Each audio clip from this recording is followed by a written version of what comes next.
Hello guys, Uttar Pradesh में second list admission की जारी हो चुकी है, जिसमें राज्य व्यवसायिक प्रशिक्षण परिषद उत्तर प्रदेश ने जारी की है। इसमें सभी प्रधानाचार्य प्राइवेट और सरकारी संस्थान को निर्देश दिए गए हैं कि वो सेकेंड चरण की जो लिस्ट जारी हुई है उसमें एडमिशन की प्रक्रिया शुरू करें। तो इसमें पढ़ लेते हैं इसमें जो मेन बात है। और गाइस, यदि आप मेरे चैनल पर नए हैं तो चैनल को सब्सक्राइब करें, लाइक करें और शेयर करें। आइए स्टार्ट करते हैं वीडियो को। लिखा है इस टॉपिक कि प्रदेश में स्थित राजकीय औद्योगिक प्रशिक्षण संस्थानों में प्रवेश सत्र अगस्त 2022 में प्रथम चरण प्रवेशी अभ्यर्थियों को उनके बेहतर विकल्प में अपग्रेड किए जाने तथा राजकीय निजी औद्योगिक प्रशिक्षण संस्थानों में द्वितीय चरण परिणाम में चयनित अभ्यर्थियों को प्रवेश दिए जाने के संबंध में दिया गया है। ये कह रहे हैं कि जिस प्रकार से आपने जब फर्स्ट राउंड में आपने एडमिशन लिया था, जब एडमिशन लिया आपने तो उसमें फ्रीज या फ्लोट किया था। कुछ एडमिशन्स बच्चों ने ऐसे लिए होंगे जो उनके चयन के अकॉर्डिंग, उनके मन के अकॉर्डिंग उनको ट्रेड्स मिल गई होगी। जैसे इलेक्ट्रीशियन है, फिटर है, कोई प्लम्बर लेना चाहता है, वेल्डर लेना चाहता है, उसके अकॉर्डिंग मिल गई है। बट उसको वो नहीं चाहिए, दूसरी ट्रेड्स और चाहिए, या किसी को जो है ट्रेड्स उसके मन के मुताबिक नहीं मिली है, ठीक है, तो उसने क्या किया है, अपने को फ्रिज की बजाय फ्लोट किया है। जिन्होंने फ्रिज कर दिया है अपने को, जो उनको ट्रेड अच्छी लगी है, उनके मन की ट्रेड मिल गई है, तो फ्रिज वाले का वहीं विकल्प रहेगा। और जिन बच्चों ने क्या है फ्लोट किया है तो उनकी ट्रेड जो वो चेंज हो सकती है। जैसे मान लीजिए किसी का प्लम्बर्स में एडमिशन था तो वेल्डर मिल सकती है, या वेल्डर के अलावा उसको कंप्यूटर मिल सकती है। जो उसने विकल्प भरे होंगे उसी के अंतर्गत उसका उसमें नंबर आएगा। हेलो गाइस, जो फ्लोट और फ्रीज हुए हैं, जो फ्लोट्स हुए हैं, जिनको दूसरे ट्रेड्स में नंबर आया है, उनके लिए विशेष सूचना है। क्या है कि आप देख रहे हैं, ये पॉइंट देख रहे हैं, इसमें लिखा है कि अपग्रेडेशन सूची में ऐसे अभ्यर्थियों को सम्मिलित किया गया है जिन्होंने क्या है प्रथम चरण में किसी भी संस्थान व्यवसाय में प्रवेश ले लिया था और अपग्रेडेशन के फलस्वरूप उन्हें दूसरे संस्थान व्यवसाय में अथवा उसी संस्थान के उच्च विकल्प के रूप में प्रवेश दिया जाना है। ऐसे अभ्यर्थी दूसरे संस्थान व्यवसाय में प्रवेश प्रक्रिया पुनः संपन्न करनी होगी, लेकिन उन्हें फीस जमा करने की आवश्यकता नहीं हो।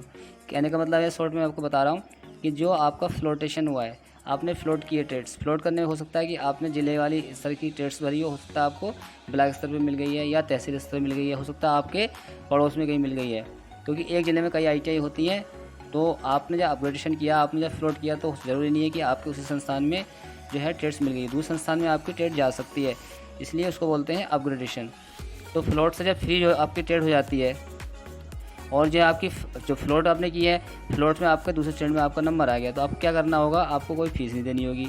स्कूल में जा कर के जिस प्रकार से आपने एक फार्म भरा था, एडमिशन का फार्म आपने भरा था, एडमिशन फार्म उस टाइप से भरा जाएगा और भर करके उसमें आपको दोबारा से एक आपको स्लिप निकालनी होगी। जिस प्रकार आपने प्रथम जो है एक स्लिप निकाली थी एडमिशन वाली, प्रवेश वाली, उसमें लिखा हुआ होगा कि जब आपका फ्लोट हुआ है तो उसमें स्पष्ट रूप से लिखा हुआ कि आपका ये फ्लोट हो गया है, इस स्टेट से उस स्टेट में आपका नंबर आ गया। मान लीजिए प्लम्बर से आपका इलेक्ट्रीशियन नंबर आ गया है, या वेल्डर से आपको और भी फिटर की ट्रेड्स मिल गई है, तो इस प्रकार से नंबर आएगा, तो आपको फार्म भर के देना होगा। फार्म भर के देने के बाद क्या होगा कि हमारे संस्थान से जो भी संस्थान ज़िले के हैं वो उसको आपको अपग्रेड कर देंगे। फिर आपको उसी संस्थान में जाना पड़ेगा जिस संस्थान में आपका नंबर आया होगा। आपको फीस उसमें कोई जमा नहीं करनी है, आप जो है उच्चीकृत हो जाएंगे, ठीक है। तो इसमें ये पॉइंट है, आपको ध्यान दिला दें कि इसमें जो फर्स्ट पॉइंट लिखा हुआ है, इसमें क्या लिखा हुआ है कि इस सूची में प्रथम उच्चीकरण के पश्चात उच्चीकृत हुए संस्थान के व्यवसायों में जाने वाले, अन्य संस्थान को जाने वाले या आने वाले अभ्यर्थियों की सूची होगी। ये जो सेकेंड लिस्ट आती है, इस सेकेंड लिस्ट में जो बच्चे फ्लोट या फ्यूज करते हैं उन्हीं के ही नाम आते हैं। जो बच्चे, हम जानते हैं कि जिस ट्रेड्स में चाहे वो महिला हो पुरुष हो, वो जो ट्रेड चेंज करते हैं, अपना उच्चीकरण करते हैं, उसी की लिस्ट होती है। फिर ये अदला बदली होती है, फिर इसमें एक फार्म भर करके उसको आपको विभाग में दिया जाता है, वो आपको उच्चीकृत कर देते हैं। फिर आपको बता दिया जाता है कि आपका उस ट्रेड में हो गया है, फिर आपको जब बुलाया जाएगा तब आपको प्रशिक्षण शुरू हो जाएगा, ठीक है। सेकंड में क्या है कि सेकंड में दिया है, इस सूची में वह अभ्यर्थी होंगे जो उच्चीकृत होकर के अन्य ITI से आपके ITI में आएंगे। कुछ संस्थान में ऐसे होते हैं कि एक ITI से दूसरी ITI में जाते हैं, उनकी लिस्ट होती है केवल। तीसरी वाली में है कि इस सूची में वह अभ्यर्थी होंगे जो उच्चीकृत होने के पश्चात ITI से अन्य ITI में चले गए। कुछ हो सकता है कि जो फ्लोट होने के बाद उन्होंने कई जिलों का ऑप्शन भरा है, तो अन्य जिलों में बच्चे चले जाते हैं, या दूसरे जिलों से दूसरे जिलों में आ जाते हैं, या अपने ज़िले से वो तहसील स्तर वाली ITI में चले जाते हैं। चौथा नंबर है इसमें, इस सूची में जो है ये कह रहे हैं, इस सूची में प्रथम उच्चीकरण के पश्चात अंतिम प्रवेशित अभ्यर्थी होंगे। ध्यान दें, इसमें जिसने फ्लोट या फ्यूज कर दिया है ये लास्ट होगा, इसमें आपको फिर ऑप्शन नहीं मिलेगा सेकंड के बाद कि आपको फ्रीज करना है कि फ्लोट करना है। आपको फ्रीज करा या आपने फ्लोट किया, जो भी ट्रेड आपको मिलेगी इसके बाद में वो आपका लास्ट डिसीजन होगा। इसके बाद इसमें ऐसा ऑप्शन नहीं है कि आपको बार बार चेंज करना होगा। तो आपने जो फ्लोट या फ्रीज कर दिया है, तो इस सेकंड राउंड वाले में क्या होगा कि आपका जो आपने कर दिया वही आपका ट्रेड्स रहने वाला है, फिर वो चेंज नहीं होगा। जिले से दूसरे ज़िले में ट्रांसफ़र हो जाते हैं तो क्या होता है कि आपकी जो 700 रुपये फीस जमा हुई है उसमें क्या है कि आपकी जो फीस एक जमा हो जाएगी, और जो काशन मनी है आपके 2 माह के अंदर वो उसी संस्थान को चली जाएगी जहाँ पे आपको वहाँ पे एडमिशन लेना है। ठीक है, तो वहाँ पे जाके भी आपको अपने मूल प्रमाण पत्र वहाँ पे चेक कराने होंगे। उसके बाद में आपका वहाँ पे दूसरे संस्थान में, दूसरे ज़िले में या दूसरे तहसील में आपका एडमिशन हो जाएगा। कृपया स्टूडेंट ध्यान दें कि जो आपका एडमिशन होने वाला है तो क्या है कि www.scvtup.in पर यह प्रदर्शित होगा। पिछली मैंने वीडियो बनाई हुई है कि आपको अपना नंबर किस प्रकार से देखना है।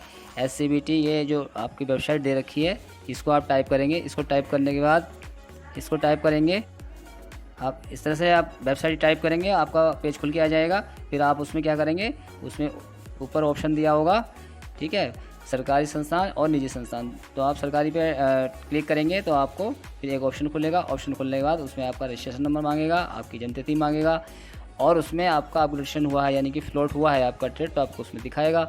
अगर वहीं का वहीं रहा है तो वो भी दिखाएगा।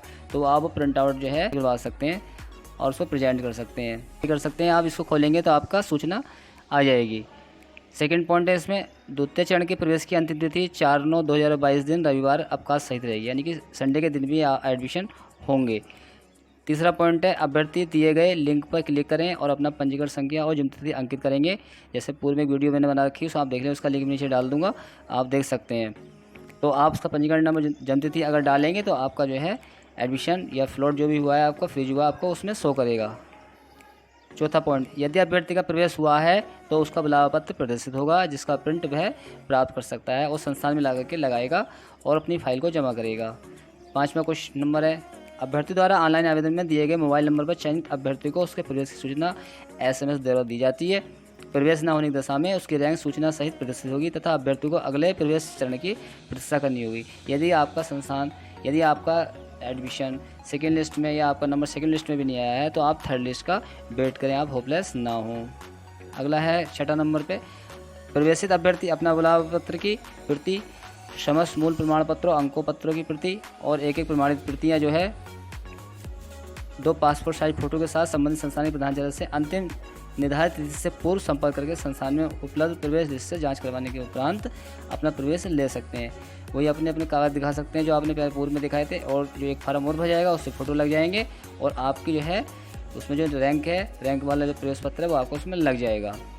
अगला 7 नंबर पॉइंट है, अभ्यर्थी बुलावा पत्र में अंकित विवरण के अनुसार राजकीय संस्थान में प्रवेश के समय अपग्रेडेशन प्रक्रिया में जो भाग ले रहे हैं आप, तो स्थिति के अनुसार आपका फ्रीज और फ्लोट उपरोक्त दोनों विकल्पों में से एक विकल्प का आप चयन करते हुए प्रवेश की कार्रवाई अपनी पूर्ण कर लेंगे। तो इस प्रकार से आपका प्रवेश हो जाएगा। फिर आपको मैसेज किया जाएगा कि आप कब से क्लास शुरू होनी है और आपको स्कूल में आ जाना है, अपनी पढ़ाई कर लेनी है। वीडियो अच्छी लगी है तो लाइक करें, शेयर करें और मेरे चैनल को सब्सक्राइब करना ना भूलें। धन्यवाद।